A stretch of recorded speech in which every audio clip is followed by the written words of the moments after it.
I'm Dream Queen, and you're in the cab with me. And Travis trying to look at me, not crying today. We're staying positive. No, we not. I'm not. Yes, I'm not. we are. I'm not. Yes, we are. We're not waiting for a miracle. We're the architects. All right, fine. Seriously, it's so hard sometimes, you know? It is. You can sometimes feel like you're not prepared for the things, but I didn't say I wasn't prepared. I said it's hard. Yes, well. I've been training my whole life for this, and I just want to go to bed and cry. I don't want to do what I'm prepared to do. For those who don't feel like they're prepared, there are those who are prepared. You know, that's the paradox. Yeah, come on. I'm sorry. I didn't mean to interrupt you. I'm going to be good. Yes, I understand. I mean, it's kind of like the book that we're going through, where in the beginning it seems to tell a story of him leaving an island, but then towards the end, the last poem on death, and then the outro to the story is that the boat's captain is the reaper. You know what I mean? Mm-hmm. It's the full circle. And I love it when a day comes to an end in that way, or a story. It returns back to that point. You know what I mean? Where, what else was he talking about but death from the beginning to the end? And to be able to keep referencing back on other poems as you speak to the next one, it's like the spiral of, I don't know, find that fascinating. But yeah, the cartoon representation of the prophet, done by a bunch of different visual artists together, I believe his ending was an assassination. Oh, wow. So it was political, and it was because of his words, the way they touch people. So, for those of you just joining us, I didn't do the proper setup, but Travis just let you know we're talking about Khalil Gibran's The Prophet.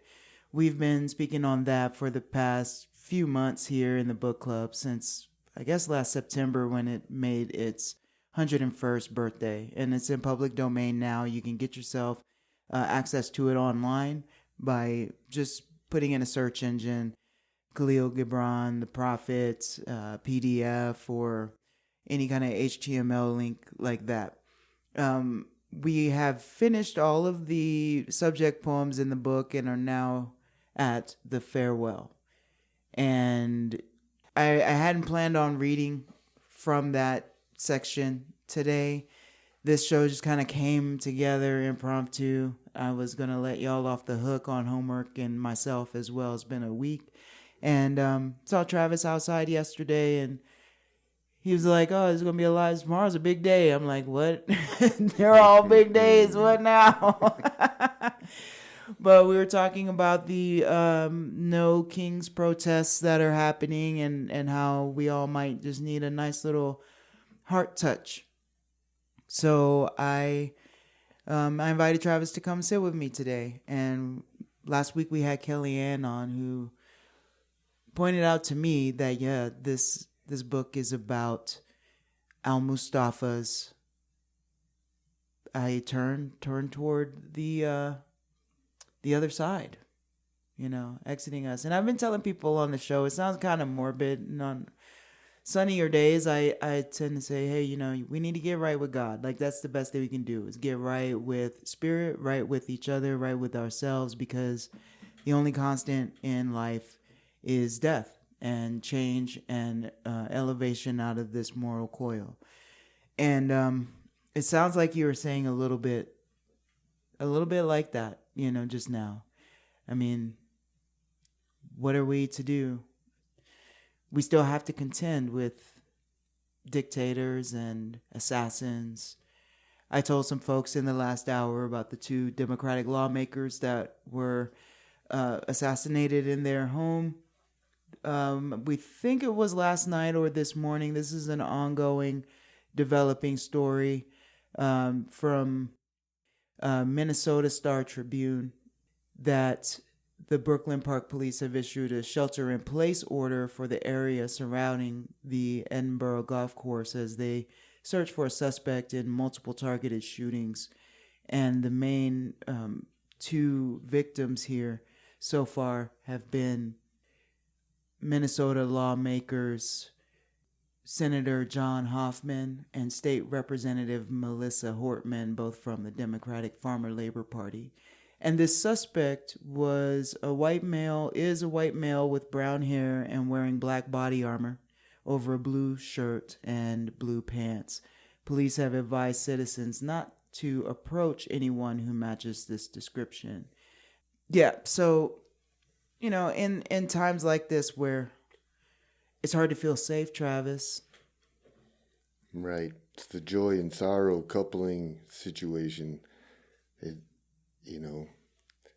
It's hard to feel safe because safety is an illusion, for one. Mm-hmm. But when things get heated up, I try to remind people what it looks like when a dying bull's giving his last kick. And I see that this is where we're at. This rise in heat in the conversations and the hate, and it's the doom that's built into their own system finally taking effect, and they're sick. And they know it's their final moment, and they fear death because their whole life they've been meditating on it from a weird angle. Faith and resilience kind of seem like the same thing. Like, you hope that, you're given the resilience, that's your faith. But resilience isn't a gift, it's a trait. I mean, it's just a built-in part of our DNA. When we get bad weather, I often see people behaving in a higher vibration, like sweeping each other's porches, trying to help cars out of the ditch. You start seeing a different level of how people operate. And these are always learning moments. Not that we ever learn history. This is the same thing over and over again. But it's another data point when we make a mistake. And that's how I see the mistakes that are being made right now, as just more data points to prove that peace is the direction. Life-affirming actions as a human being is not beta thought or whatever they want to classify it as. This alpha male sort of like domination game, it crosses all lines. The end of that is cruelty. No matter how far you take the road, it's just cruelty. And they're grieving the death of that vibration. There's things that they love about it. That's why we love, to watch sports, competition, things like that. There's something there, but it's so primal, it doesn't seem to fit in with the next level of fairness, like our new construct. I mean, life isn't fair, but within laws, we can somehow guide it towards a more equitable life. And in that way, we're like manipulating the world we're in. And once you see it work, you get excited, and just like everything, you have to be careful because it could be good and bad at the same time. And there's some bad stuff going on right now, but I see some reactions coming from the right where it's gone too far, and, they understand after taking something apart why it was there in the first place. Where this morning, thinking about food stamps, most of the people I know were raised on food stamps. So the big argument I hear from the other side that wants to get rid of food stamps or have it predicated on all this stuff is that it costs too much money. Well, the average citizen pays $3.80 a month for food stamps. And when you look at that payment, you're like, oh, I would pay 10 times that, if I knew that that's where it was going to. And so the laws and legislation start to become almost a moral balance at some point, where you're like, I don't want to pay taxes for the nuclear bomb because that to me is a threat against creation and the creator. Like, that's the ultimate middle finger the earth could throw, is the nuclear weapon. So, you know, when are we going to stop spending millions and millions of dollars on these things? You know, it's not going to happen until we visualize it, manifest it, and create that future, which isn't going to happen until we start seeing each other as the same. All of us are the same. I mean, you know, when you see someone from another country, they may look different. There's all these different varieties, but in a work environment, in a kitchen environment, in a social environment, we're the same. Where does personal responsibility for this government and powerlessness intersect? Because I feel like most average people do not want to see a nuclear bomb go off. However, we have insane mad people in power who are willing to mow down people in the streets than let go of the agenda to explode the planet and other humans. I mean, I think they're lizard people from outer space, but what's your opinion? Well, in the law of the paradox, there's not one without the other. You know, I feel like that's sort of how economics works too. Like if we had everything that the rich people had, they wouldn't want it. You know, it's the law of the paradox. You know, you have to have, for some reason, the bad guy in the story for it to be a story. And a lot of the things that we've learned that we don't like about humanity were played out in history, and we've seen the results. And so I feel like our intersection to, you know, where we need to be involved, it just depends on who you are and what's your talent. What, you know, how big of a world can you manifest from your mind? And I think we all have that same level of potential. But it's hard because you don't see everything, you don't see anybody how they see themselves. So everything is from your own perspective. Like your vibration is part of every calculation. So when I talk to you, in my mind, before we meet up, I imagine how our two vibrations might make a sound. And it's like a harmony of some sort. And I can think of other people and I'm like, wow, that sounds like a train wreck. You know what I mean? Could go real bad. And so we see each other how they would be with us in combination. You know what I mean?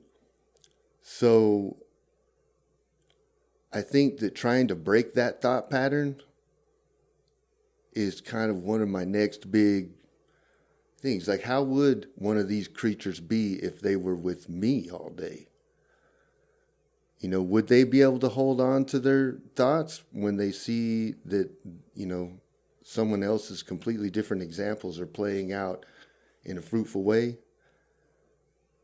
I mean, I think I respect that, and I appreciate you bringing that up. And I want to read a few lines from the farewell here that is right on topic. But before I do that, I want to acknowledge that I don't know his name, but there was a black man who went around talking to Klansmen, and there was a documentary made about him, and I should probably look it up recently. But if you look up black man converting Klansmen out of the Klan, and it was that kind of situation where their interaction, their vibration allowed these people to change their outlook.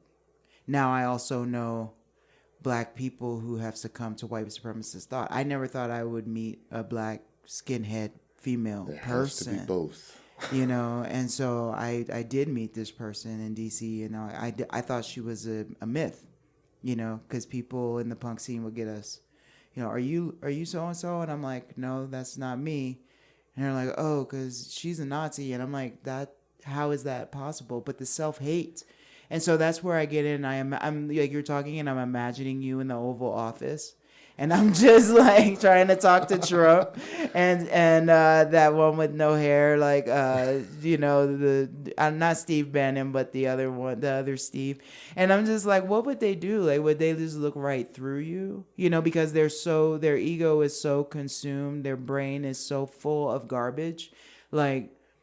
Let alone Diet Cokes and McDonald's and, but to be representative of a demonic force like that, pedophilia, all of these things that these people, mass murder that they participate in, that has eroded their conscience, I don't know if they could receive.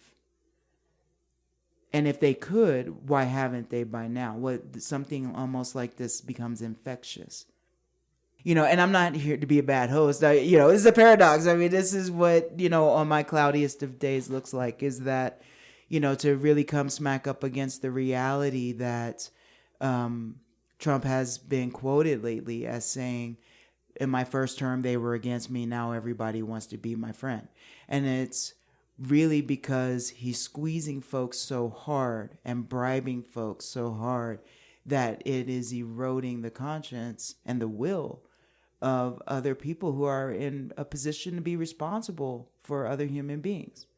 Think of the parent who can't defend their child from abuse and participates or watches it happen. It's just unfortunate in the human condition that our malleable minds. Well, we don't operate well under anxiety. And that's the thing to remember. Like, a lot of these things are meant to induce anxiety, like the force, the threat of death, the man coming down on protesters and all that kind of thing. It's meant to induce an anxiety, but the people who are resilient are making sure that they got themselves covered. They're keeping cool and calm when they are resetting. You know what I mean? It's like when I was in Jamaica, I was there right after the time of gun court, when things were rough for a while, and then suddenly anybody with a gun was thrown in jail. And, talking to farmers and whatnot, like, those were friends of theirs, but they didn't participate in the revolution the same way. They just garden like crazy, and stick to certain basics. And I think having that covered is super important. Like, we can't forget that, even in the middle of the fire, there's marshmallows to be roasted, Like, it feels like we're not getting involved enough because these places are far away and we're a poor village. We're not going to get a bus together and go, participate in something that could wipe us out. And because we don't have that level of clout. But having this radio station for a decade and all the good things that have come out of this is work. Work is built up, and you don't always see those seeds to their fruit. You don't know how many people you've affected. So these small things that you do, speak to the community, provide services, it's visible love. Work is love made visible. And the magic is that these trees are huge. We can't see them.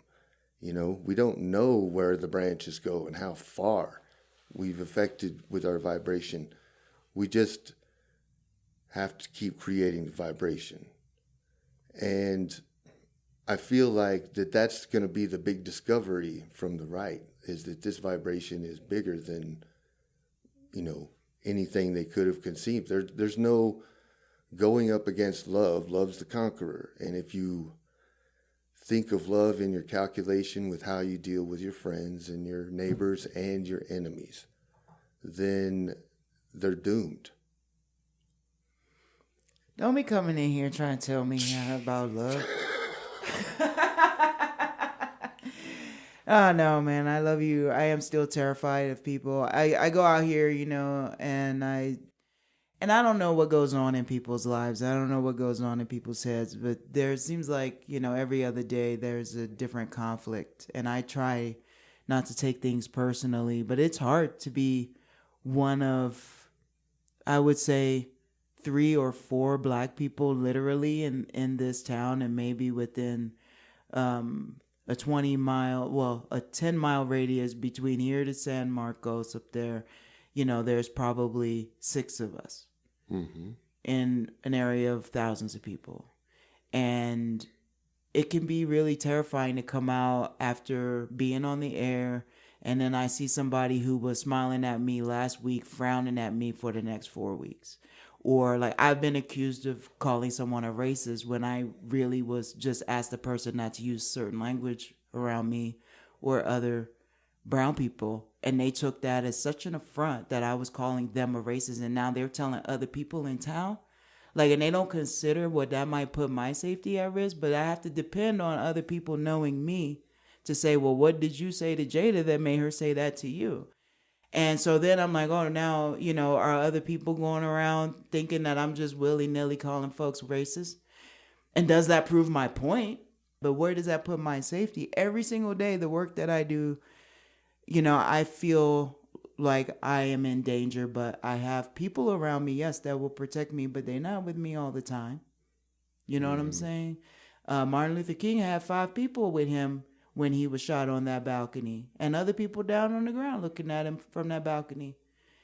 And so I get where you're at, and that's where I try to appreciate. But even when I come at somebody with love, it's really the truth that gets people upset. They don't like truth.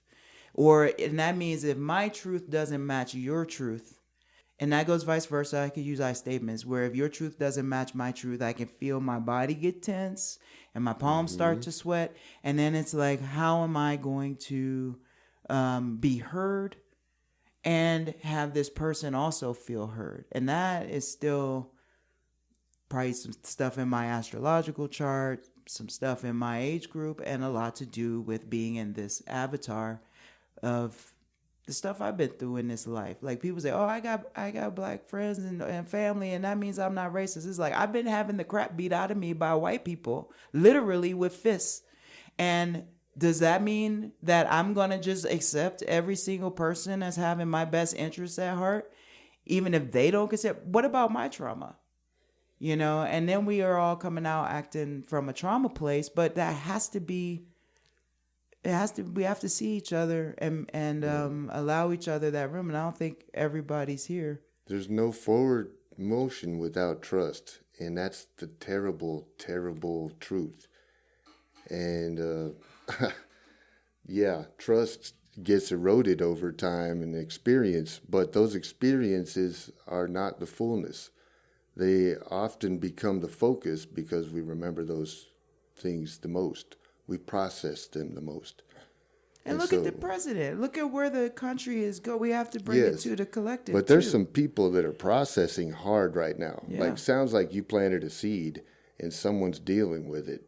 You know what I mean? And that kind of vibration is also important. But the thing of it is, people wouldn't matter to us what they say or do unless we cared about them. The other thing about the paradox, if somebody is talking about me or trying to push a bad vibration towards the works I do, it's also a sign that they care about me. They're just not either seeing it right, or maybe we haven't met on the same kind of level. But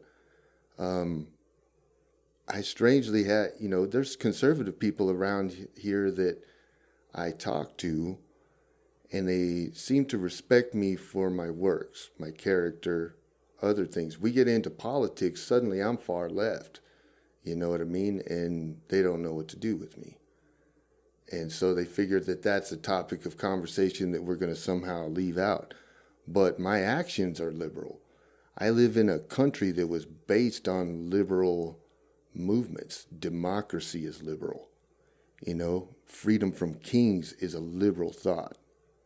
And that word becoming demonized by one side just shows how tricky this whole game can be. Someone can change up words on you.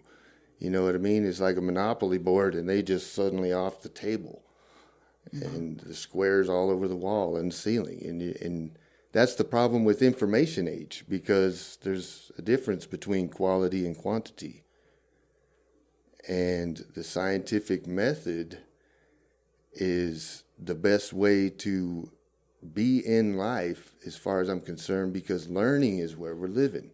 When you're learning, you're living.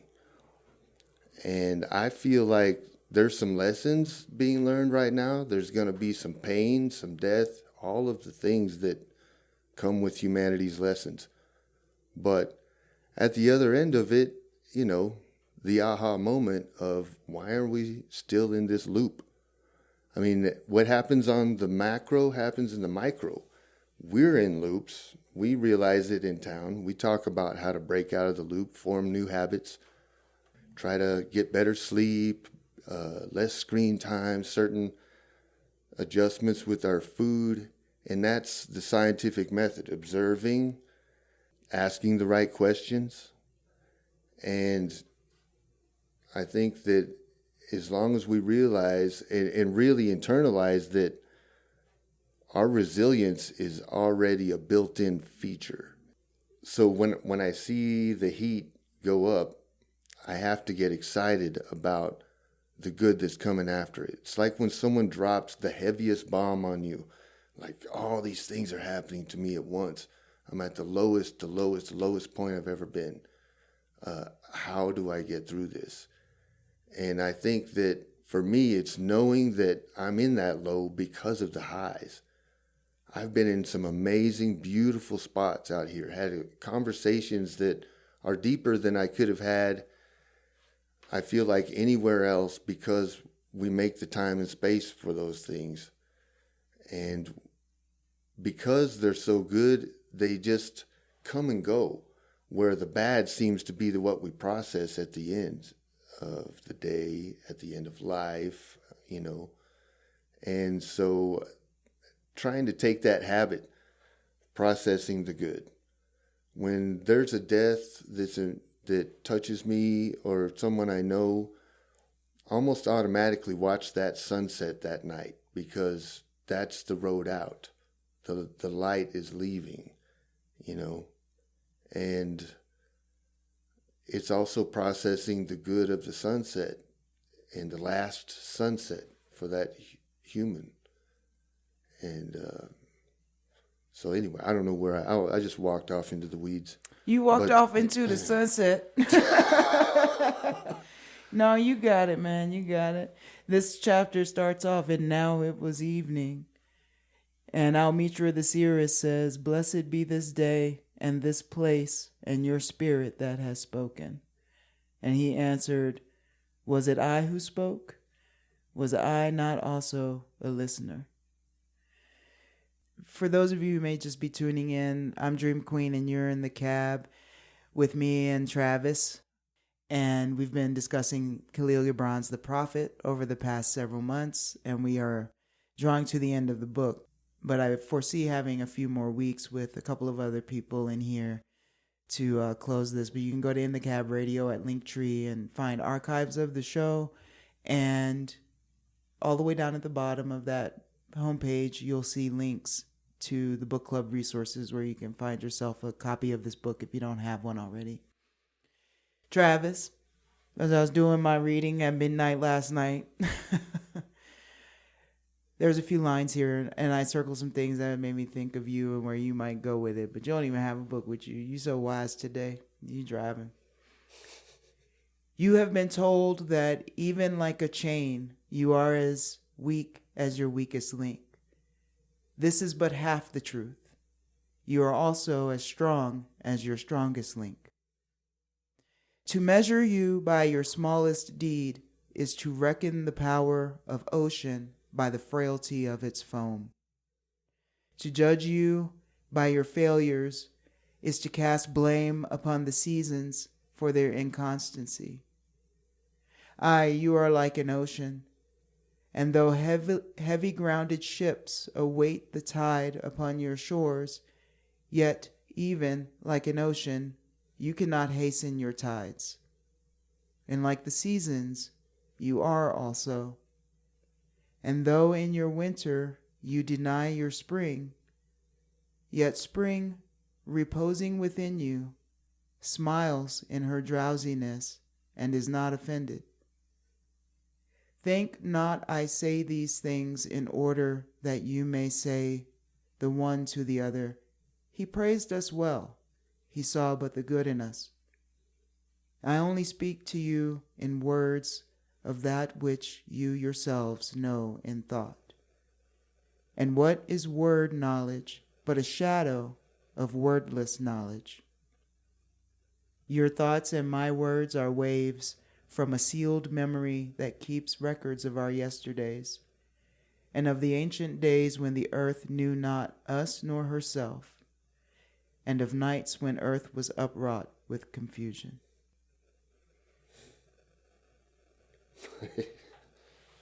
To measure you by your smallest deed is to reckon the power of the ocean by the frailty of its foam. I like Gibran. He loves to remind us that we are evolving creatures. He's so generous.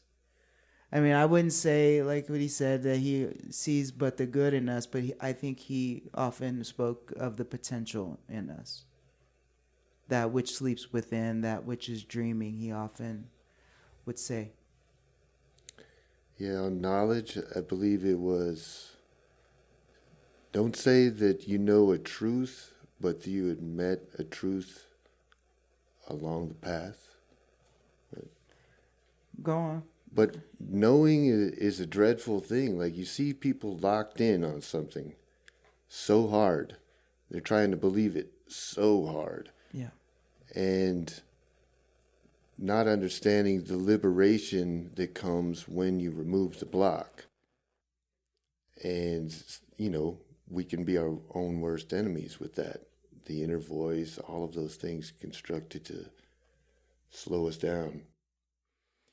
Yeah, it's, but the wisdom, you know, when you say wise, it makes me feel a little strange because I don't ever want to feel like I know, because that is the space that the people who seem to not be into the life-affirming actions and kindness and empathy and compassion and love and all those awkward subjects, it's because they think they know something. It's the chapter on self-knowledge of which you speak. I'm just going to start talking like this now. You're going to see me outside, I'm going to be like, Right. That of which, verily would you. No, it's the, say not, I have found the truth, but rather I have found a truth. Say not, I have found the path of the soul. Say rather, I have met the soul walking upon my path. For the soul walks upon all paths. The soul walks not upon a line, neither does it grow like a reed. The soul unfolds itself like a lotus of countless petals. Khalil Gibran on self-knowledge. It's the ego is a very interesting and dangerous thing. You know, we think we can stand in our convictions and then be proven absolutely wrong. Yes. There's a line in a Protege song I was listening to recently, and the song is Who Knows, but the line is, what do you know if you learn every day? So be careful the things that you say. Mm.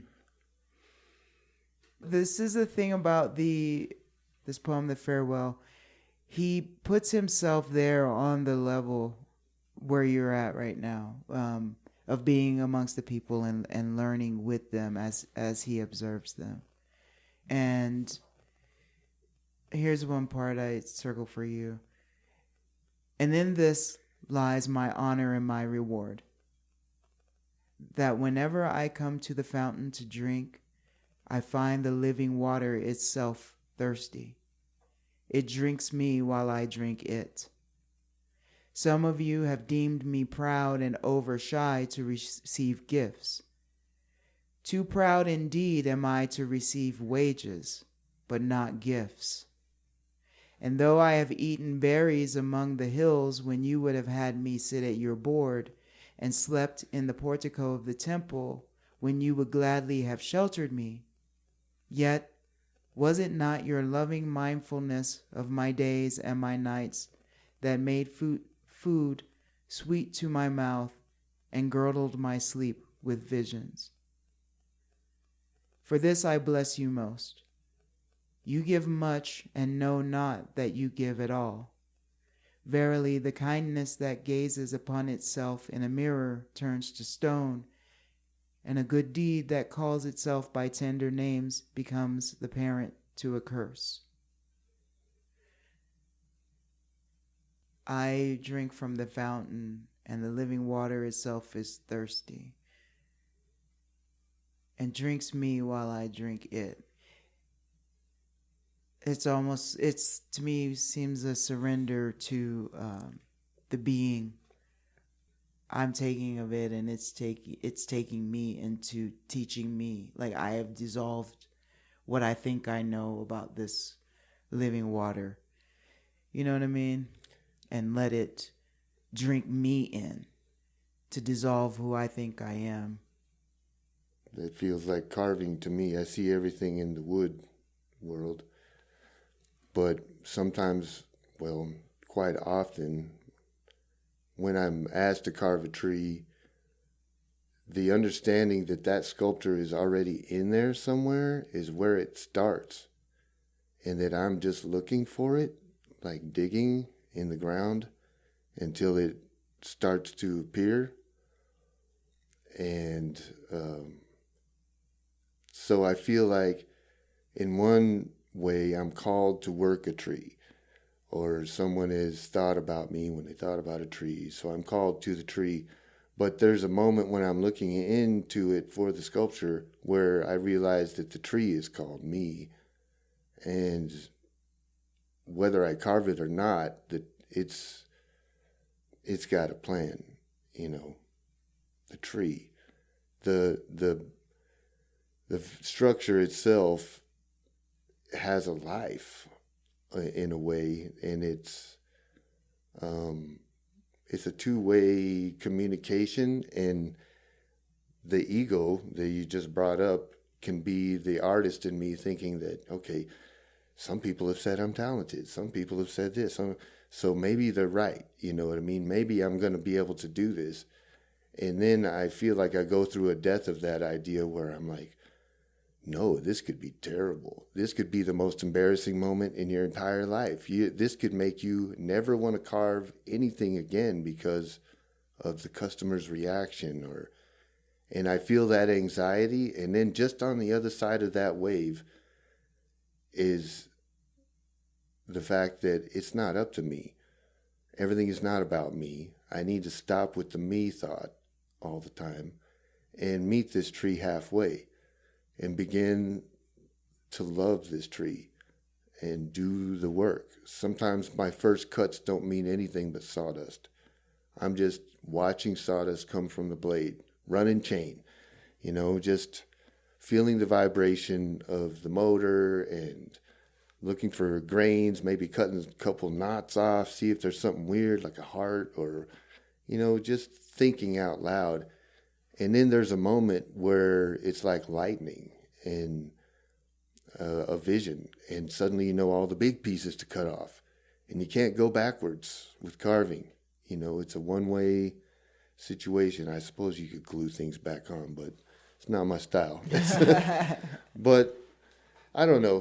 That sounds like water being thirsty to me, the feeling of the tree longing for the love that we can share together.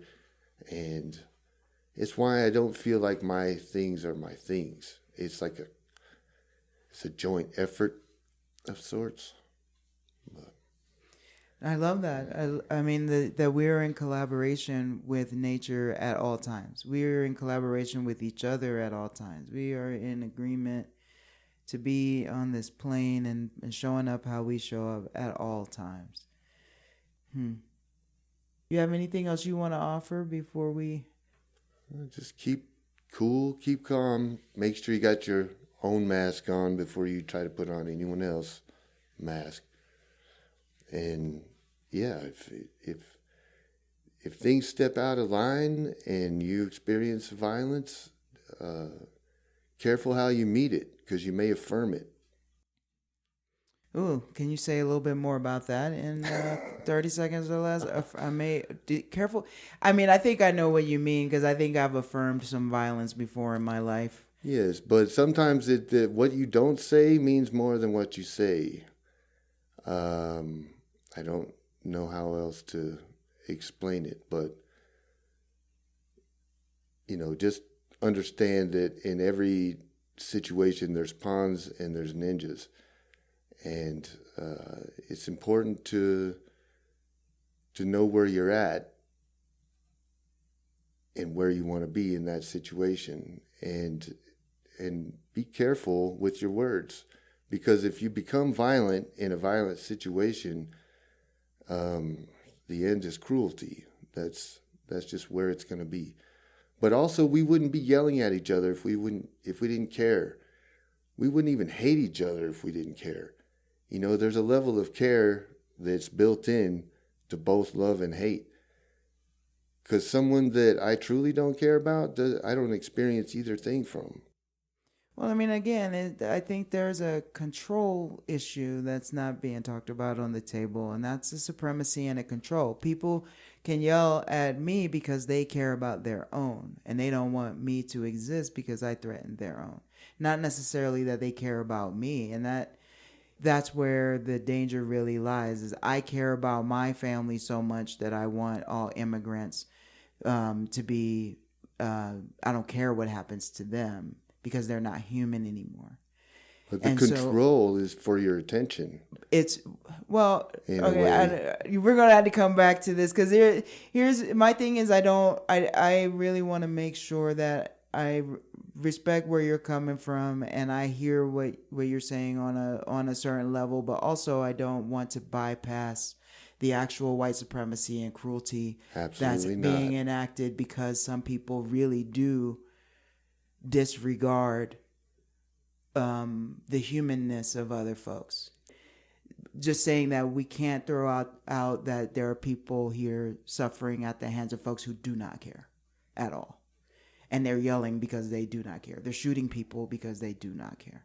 They're having tanks roll down the street because they do not care. Or they're trying to prove that to themselves. Yeah.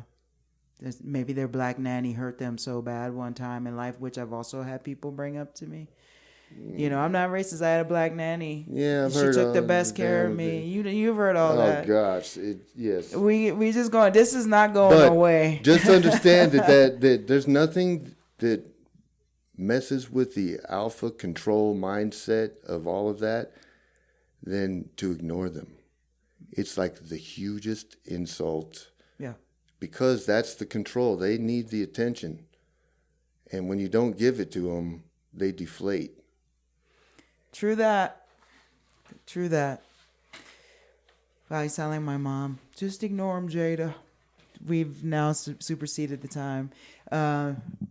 Say something to your village. You're swinging that microphone around. I love you guys. Catch you around the playground. Catch you around the playground. Don't open that mouth. Hey, so everyone, I believe you're going to come back with Michael probably next week. And we'll see if we can get Michael's friend to come in as well. And we'll continue this conversation. And then I'll have Kellyanne back on the 28th. We're all still here. Watch out for the nukes and all of that good stuff. In the Cab Radio is produced by Jada White, a.k.a. Dream Queen. Original theme music produced by Baby Weekend Boys and Icky Mac the Beat Jugular. Learn more at In the Cab Radio at Linktree. Thank you so much for tuning in.